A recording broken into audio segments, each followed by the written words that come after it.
જય માતાજી, ઉર્મિલાબા બી ગોહિલ। આજે આપણે વેજીટેબલ સૂપ બનાવશું, શિયાળો છે એટલા માટે। તો આપણે તેલ મૂકી દીધું છે। પછી બીજો નંબરમાં જે વેજીટેબલ લીધા છે ને એને સરસ ધોઈ નાખવાના। એની જે છાલ કાઢી હોય ને એને આપણે આવી રીતે એનો સ્ટોક બનાવી લીધો છે। પછી આને ગાળીને આ પાણી છે ને એ આપણે સૂપમાં ઉપયોગ કરશું। તો આવી રીતે ગરમ રાખી દેવાનું પહેલા, અને આનો બધા વિટામિન હોય એનો આપણને પોષણ મળે। તો એને આપણે ગરમ કરીને સાઈડમાં પછી ગાળીને પાણી લેશું એમાંથી। વેજીટેબલમાં મેં અત્યારે કોબી લીધી છે, એક ગાજર લીધું છે, એક ટમેટું છે, કેપ્સિકમ છે, થોડા મકાઈ છે અને બ્રોકલી લીધી છે। બ્રોકલી આ ટાઈપની આવે છે, ગ્રીન કલરની, એ લીધી છે બાળકોને પોષણ માટે સરસ, એટલે આ તમને બતાવું છું। તો એક વાટકી આપણે બ્રોકલી લીલું લસણ છે, સાદું લસણ છે, અને થોડું આપણે લીધું છે આદું લીધું છે, અને એક લીલી ડુંગળી લીધી છે આપણે। એને પણ ઝીણી ક્રશ મોળી નાખી, બધું ઝીણું આપણે શાકભાજી મોળવાનું છે। થોડો સોયા સોસ છે, ગ્રીન ચીલી સોસ છે ને રેડ ચીલી સોસ છે, અને થોડું મીઠું લીધું છે।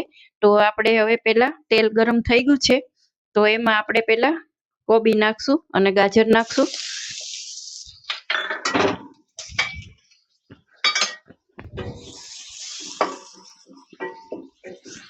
એને આપણે ફૂલ ગેસે બધું ચલાવવાનું છે।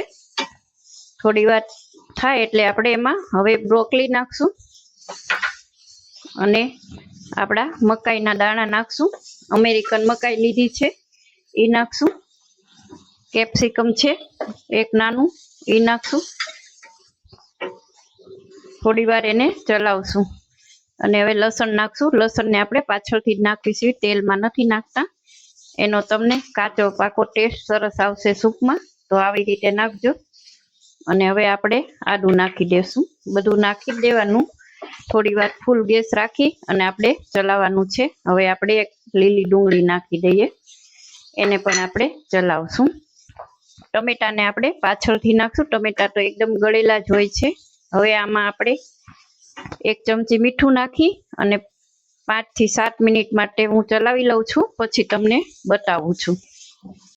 હવે તમે જોઈ શકો છો આપણે થોડુંક ગળી ગયું છે, હાવ ગેડવાનું નથી, ક્રંચીસ જેવું રાખવાનું। હવે એમાં હું 1 ટમેટું નાખું છું। તમે તમારા ક્વોન્ટિટી પ્રમાણે વધારે ઘટાડે સબ્જી છે કે સ્ટોક છે બધું તમે કરી શકો છો। આમાં એક હવે આપણે 5 લસણની કળી લીધી હતી લીલા, એ નાખી, એ પણ હવે ટમેટા સાથે જ નાખવાની છે અને ચલાવવાનું છે। એમાં હવે આપણે રેડ ચીલી સોસ નાખશું, સોયા સોસ નાખશું અને ગ્રીન ચીલી સોસ નાખી અને આપણે એને ચલાવી લઈશું। થોડો મીડિયમ ગેસ રાખી શકો છો, એકદમ ફૂલ પણ નથી રાખવાનો।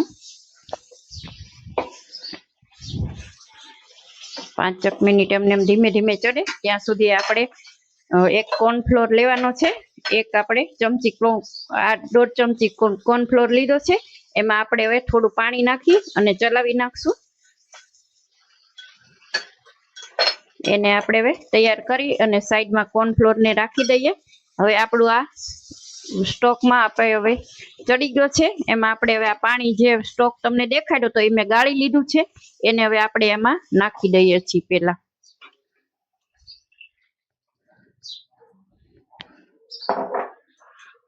થોડી વાર આપણે એને ઉકળવા દેશું, ઉકળે પછી તમને હું આગળ બતાવું છું। હવે આપણે જોઈ શકો છો તમારું સરસ આપણે પાણી ઉકળી ગયું છે।